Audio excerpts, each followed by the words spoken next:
You can't always believe what you see. Welcome to Hollywood Stuntmakers.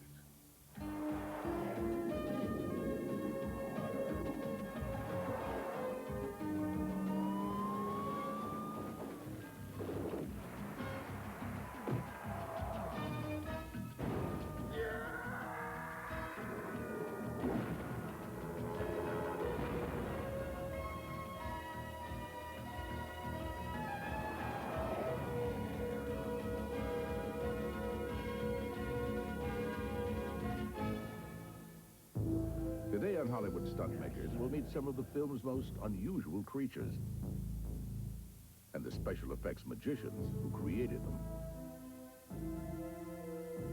His name was Chucky, and he seemed harmless enough. But in the film Child's Play, he turned out to be one deadly villain. I said talk to me, damn it, or else I'm going to throw you in the fire! You stupid!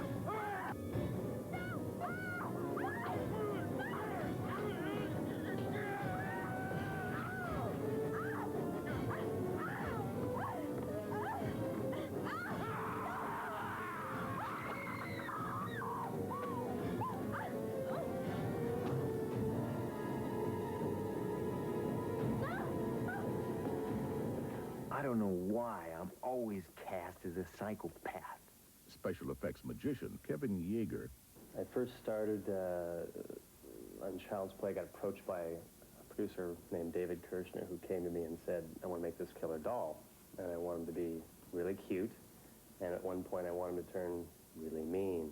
So he actually came up with a couple of sketches that he had. And he and I met with the director, Tom Holland, and sort of, it was like working at Mattel for a while. We had 3 or 4 people giving ideas of his hair color and his eye color and his, shirt color and all kinds of things, and all the way down to his little, down here, that's right, Chucky, down here, this little stuff on his wardrobe. And then we discussed how he would, change throughout the film and become more evil. So this is the friendly head mode right now. He's very sweet. He'll go from a doll completely still, and then he'll suddenly come to life and get very, very mean. How about the teeth? You haven't touched my teeth. Yeah, we have a total of 5 heads, 5 different heads, 2 neutral heads, 2 smiling heads, evil smiling heads, and we have 2 screaming heads and a biting head. You have a terrible bedside manner, Just sticking it in like that. Ow. Relax, will you? Let me do my work. If Chucky goes from the sweet face to an evil face, and we'll take that and go even more evil, and then when he's totally enraged and screaming and murdering people, then he has his screaming head on. That's the fun head.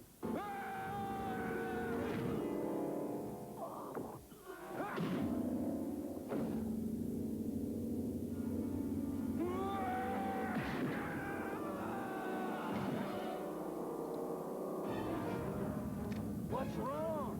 Gun jam?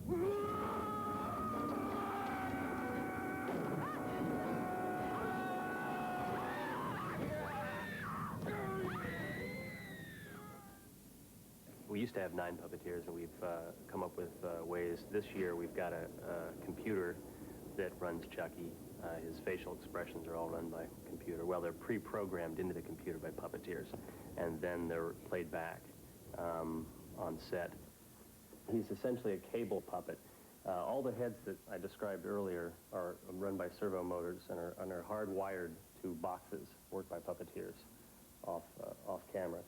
His body is worked by up to 4 to 5 guys, and this one has cable arms, as you can see. They can extend out, and fingers that move. It can be very versatile. And we have a standing character who is also cable, and we have also a fully servo-motored Chucky for different shots.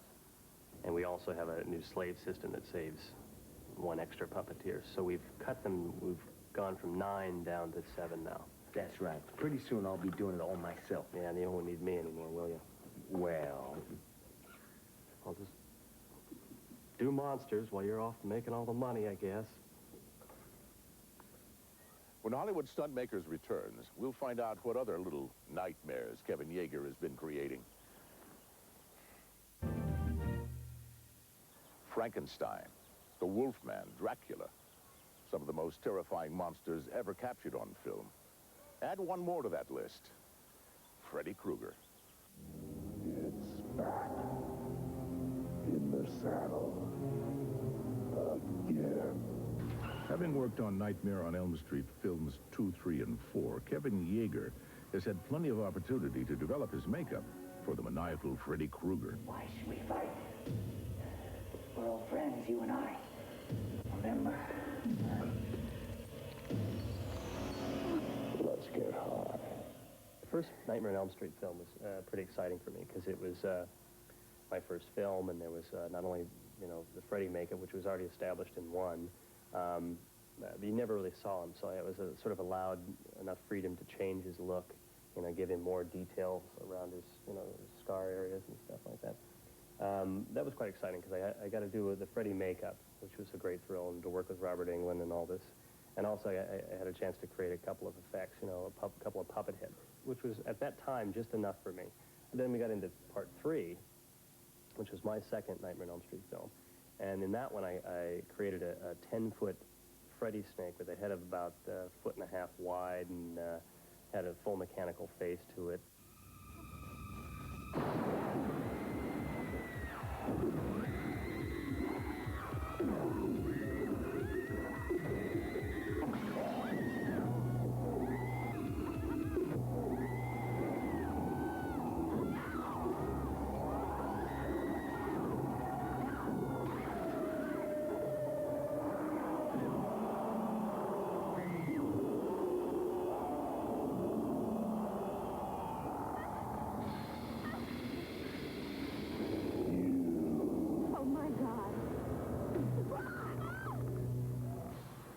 And we did the chest of souls, which are these little faces that, the souls that are trapped inside of Freddy, that are on his chest, and they're screaming and trying to push out of this sort of pizza face, kind of weird stretchy skin.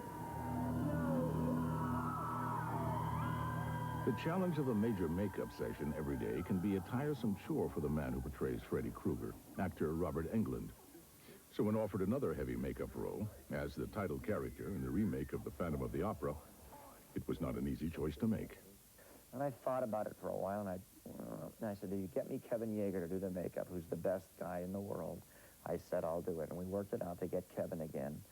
And I saw these genius designs of this vain aristocratic face that he'd come up with, you know, and the patchwork look to it, and the kind of Beethoven mane of hair. And I said, I have to do this. Kevin Yeager's makeup designs have also been appreciated by the producers of the HBO series Tales from the Crypt, for which a menagerie of monsters have been concocted. He had done work on such films as The Borrower, The Hidden, Bill and Ted's Bogus Journey, and even the Weird Al Yankovic music video, I'm Fat. We asked Kevin how these creatures are created. A producer or director would call or say, hey, get this guy, or who's out there, and they would send a bunch of scripts out, and I would get the scripts, break them down, find out what special effects makeup or creatures are in them.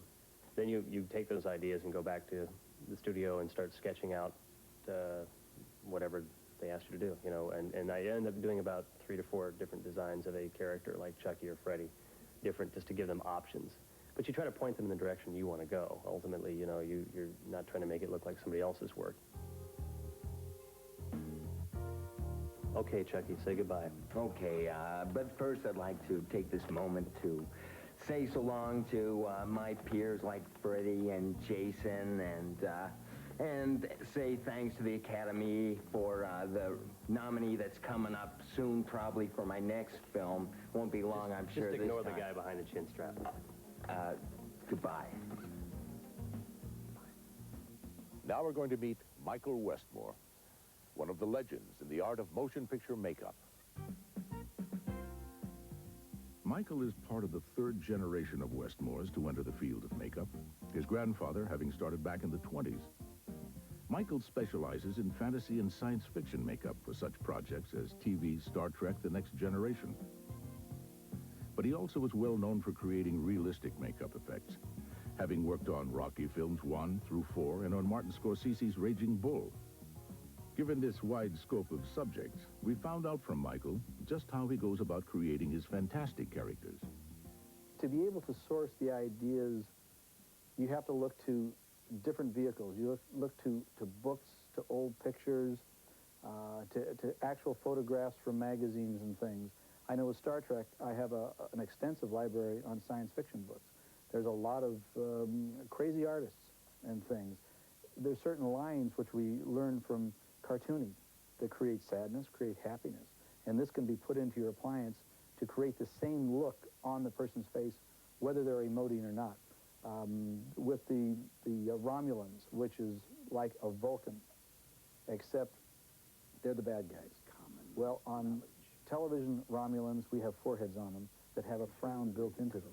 So they always have this stern look to them, but they still have the pointed ears and they still have the bangs. The processes that go into making the appliances are pretty general. They're the same between the professional and the amateur that's playing in this business. It's just that with the professional person, it becomes more refined. What we basically start with is taking a cast of an actor's face, such as right here with LeVar Burton in Star Trek. This was a character that we had to develop for him. So we have this, the mold here, which is known as the master mold or the positive mold. And on this, with green clay or Roma clay, we will sculpt the exact design that we want to turn into rubber. Over here is an example of a face that is in production now. And this is the green clay, where you're able to work and smooth all the lines out and develop it and make changes at this point before you actually get the latex piece made. On top of this, we pour another plaster mold, which is known as the negative mold. And then, when that dries, they're separated and the clay is cleaned away. Once you have the two pieces of mold, and I'll do this for an example. Here's a nose, and here is the negative, the positive, the negative mold. Inside this, foam latex is poured. It's mixed up in a mix master, such as the one right here. It's poured in, whipped up like chocolate mousse, poured into the mold, put into the oven, and baked again at 200 degrees. After so many hours, depending on the size of the mold, whether it's an hour or 3 hours, the mold is taken out of the oven, and the rubber is taken out. And what the heating does is it vulcanizes the rubber. This is a piece that LeVar wore, and it fits exactly over his head here. Get that down into place. That's the raw mold, and that's the way it would be on his face just before we go to make him up. Then taking the different colors of makeup, we matched his skin tone, and here's a sample of it here of the actual character that he played. In this particular one, he had to glow, so all these blue veins that are on here were done in UV paint. So when the UV lights were turned on, along with the normal lights, his whole body had a shimmer to him, along with a lot of the other characters. Jordy, my voice is familiar. Listen to it. You can feel that we share this. When it comes to the most challenging makeup job, it's hard to pinpoint any one. The longest one I ever had was Raging Bull. I was on it for 14 months, and that seemed like a lifetime. In fight scenes, we have to make a lot of different scars and bruises. In Raging Bull, we did the makeup 120 times. So I had to have 120 noses and 120 eyepieces, along with all the different bruised eyes and scars. Here's an example as a bruised eye that fits right in here. This is one that would create the eye to appear almost totally swollen shut, because the upper piece here glues right down onto the upper lid, and then we have the swollen piece underneath the eye, the full thing up here, and then we'd come back in and just lay on a few little hairs for eyebrow hairs, which gives the eye more of a swollen look. And then, of course, because of the thickness of the mold, you highlight the tops of it, and you can actually make the swollen eyes look twice as swollen as they are. The most special makeup effect in Raging Bull would have been when one of the actors had to have his nose broken on camera and have blood squirt out of it. The actor's only qualification had to be his nose had to be small. So so we could construct a nose that was large enough to go over the top of it. And actually, the fake nose was more in contour and design with the actor's real face. Underneath that nose was a little plastic teeter-totter that fulcrumed across his bridge. So if you pushed on one side of it, it would push up on the appliance, making the bone look like it had broken. Also, one nostril was constructed out of wax. And the boxer that was hitting him in the face had a bloodline that ran down his arm and out the boxing glove. So when the actor actually made contact with him, and he had to make contact to be able to set off the teeter-totter, crush the nostril, and then the blood had to go, and the timing on all this had to be perfect.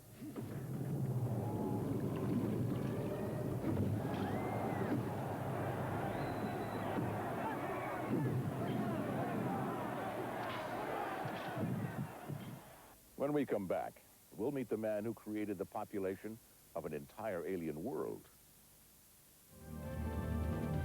Artist Rob Bottin helped turn Arnold Schwarzenegger's dream vacation into a trip he'd never forget. Want to feel good? Not bad, huh? Reach your palm, your mind. Your aura, probe the secrets of your heart. I bet I can guess your birthday. What is it? You're a Taurus, right? How did you guess? In Total Recall, we were supposed to create a colony of mutants. So the director really cautioned me. He said, like, when we see the first mutant in the movie, we have to make sure that it's like a mutation that isn't really that big of a deal, you know. So you look at it and you go, oh my God, you know, what's wrong with these people? You know, this is horrible. The next mutant would then build into a little bit more of a, you know, a little more of a shocker.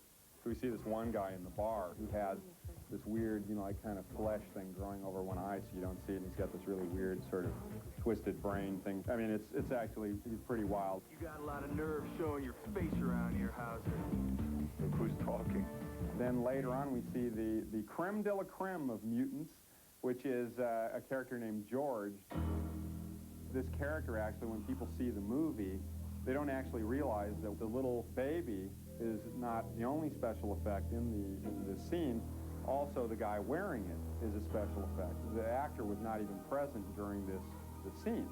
So when you see the guy walking, and he's in a trance, and the little baby's coming alive and starting to wake up and talk, the whole thing, the whole guy from head to toe, is a mechanical replica of Marshall Bell, the actor that portrayed George.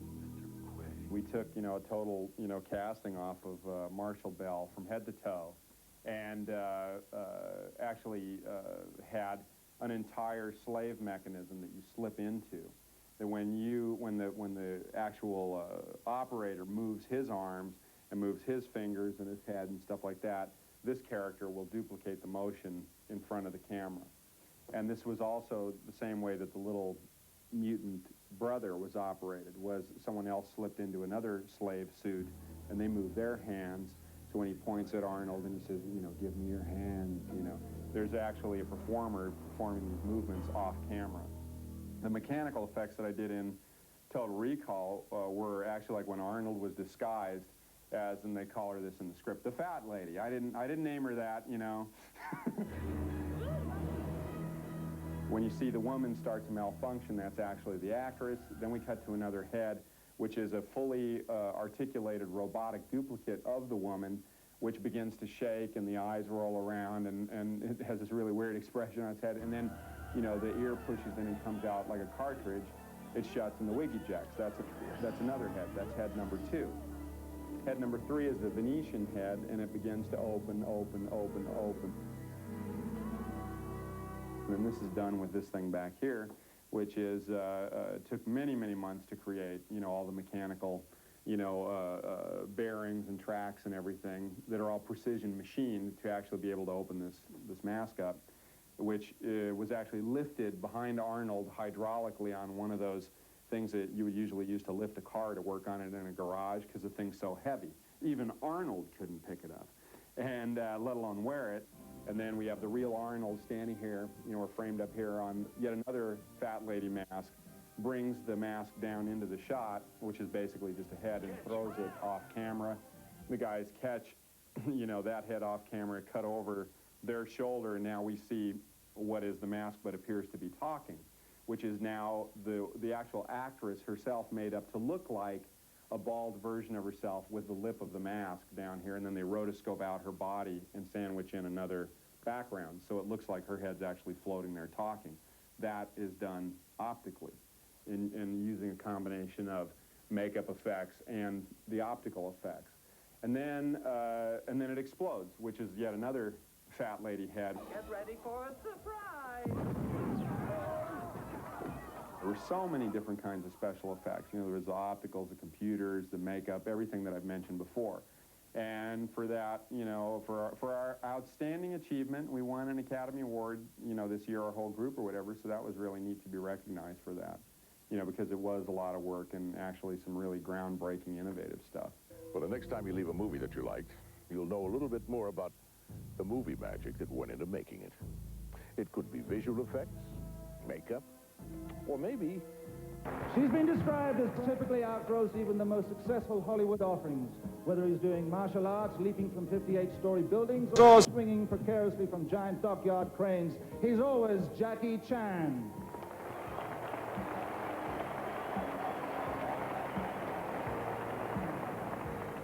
We're making